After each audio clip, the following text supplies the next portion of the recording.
Hello developers, welcome to day 16 of the 30 Days of JavaScript Challenge. Today offers another chance for us to take on challenges and deepen our understanding of JavaScript concepts. Let's dive in and make the most out of this learning journey. Today's challenge says, given an asynchronous function fn and a time t in milliseconds, return a new time-limited version of the input function. Fn takes arguments provided to the time-limited function, and the time-limited function shall follow these rules. If the fn completes within a time limit of t milliseconds, the time-limited function should resolve with the results.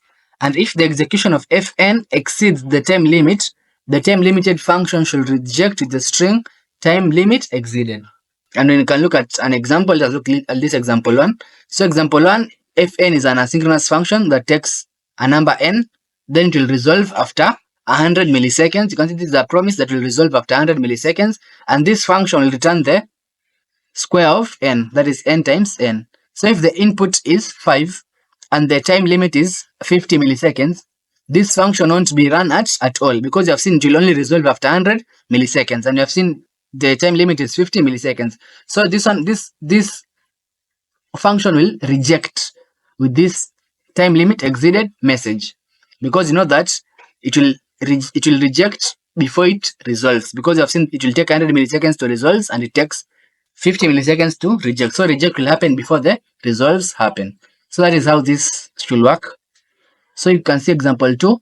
The value of fn is also a function that resolves after 100 milliseconds, and it returns the square of n. It's still the same function in example 2, but this time the time t is 150 milliseconds. So this 150 is more than this 100. That means that this function will first resolve.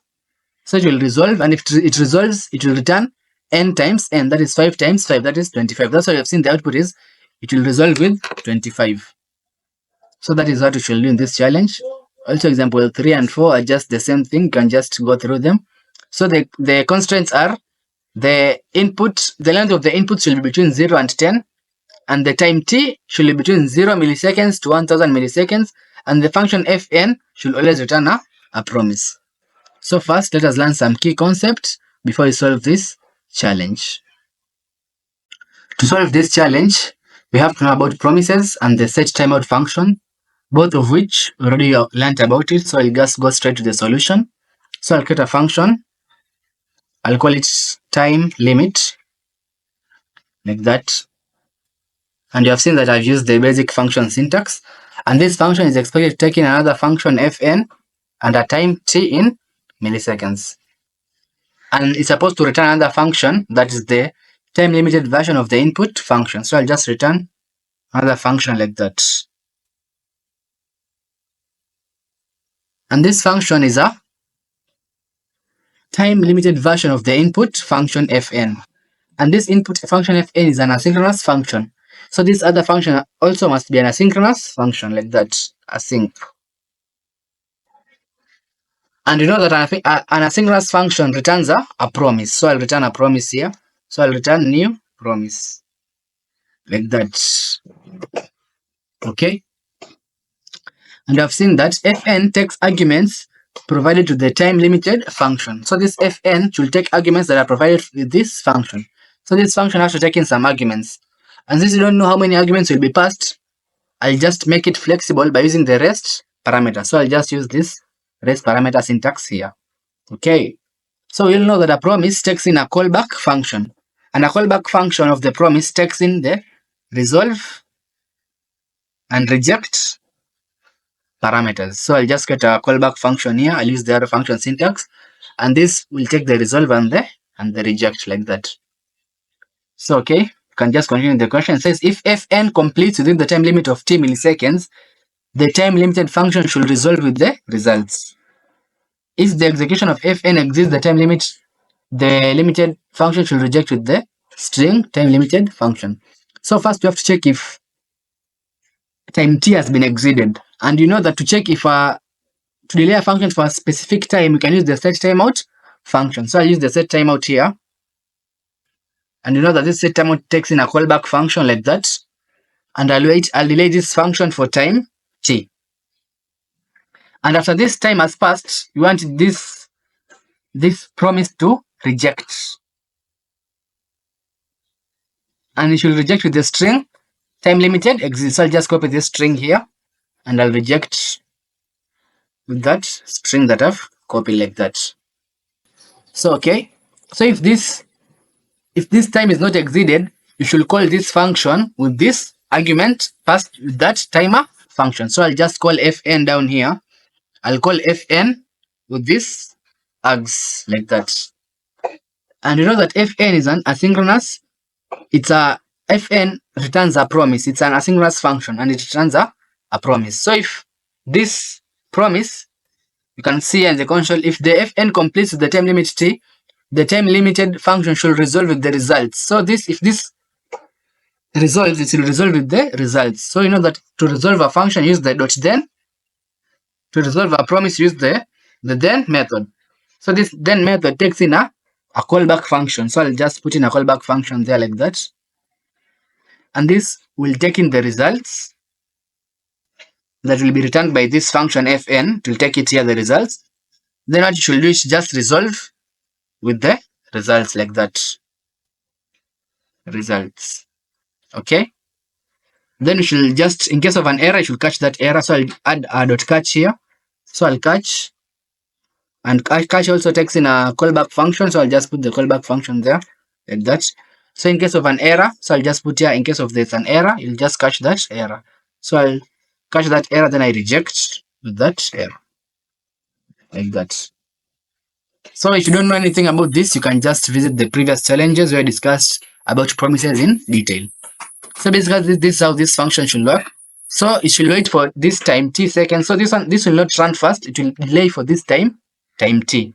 And if this time t has been reached, this reject will be called. If time t has not been reached, this function first will be called. And if this function resolves, this outside function here that I've created, this promise, will resolve with the results of this function. Else, if there's an error, it will just catch that error and reject with the error message. Or if this function is not called, it will wait for this time t and reject this, our new promise here with this message here. So you can look at this example so that you can understand it clearly.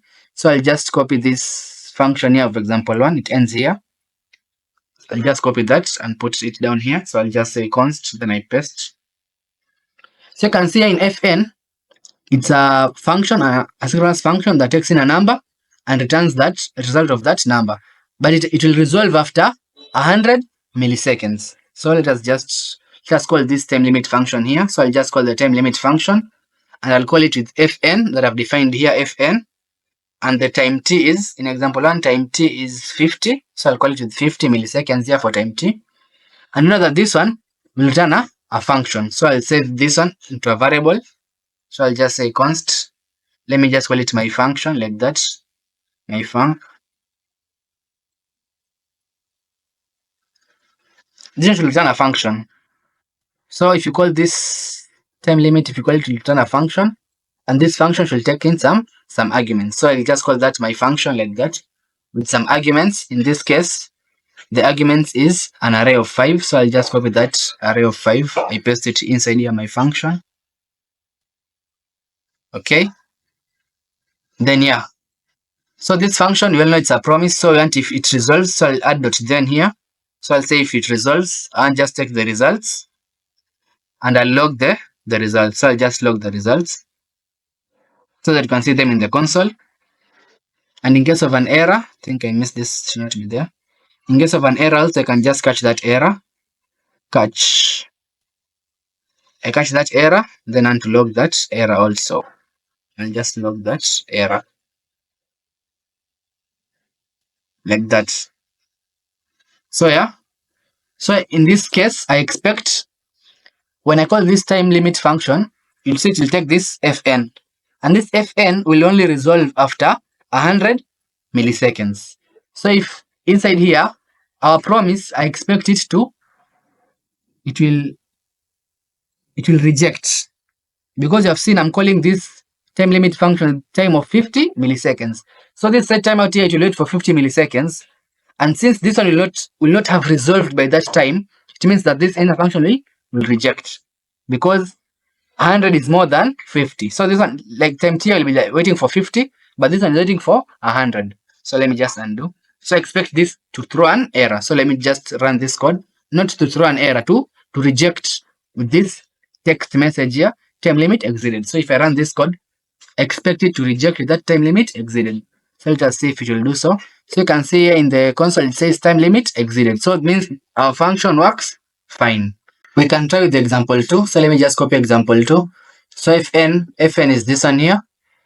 So I'll just copy it till here. Can copy that. Then I paste it here. Like that. So if I save it, okay. Then the time t is 150. So I'll put this to be 150. Then the input is 5. So I'll just put here 5. Like that. So I expect when I run this code, expect it to log 25 in the console, because you have seen this time is more than what our function fn will take. So this should run, this one should run, then this one should resolve. So let me run it and see it in the console. So I expect to see 25 in the console. So let's wait for it. And you can see indeed we saw 25 in the console. So you can try for example 3.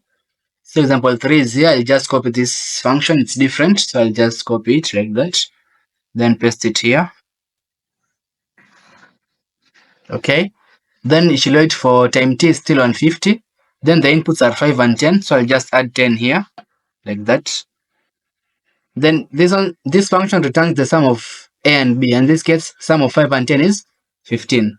And it will wait for 150 seconds, but this function takes 120 seconds to resolve. So expect in the console I see 15, because this function will resolve before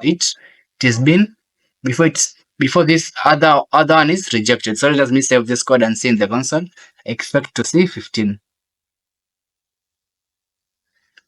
So let's wait for it, and you can see in the console it will log 15, and that is the expected result. So the last example is example 4. I'll just copy this function, and example 4 is just unique. It throws an error. So I'll just paste it here. So this example 4 will throw an error with the message error. It will throw this text error. Input is nothing. So if I call this fn with nothing there, then time t is 1000. Time t is 1000. That is 1 second. 1000 milliseconds is 1 second. Okay. So I'll just save this code and run it.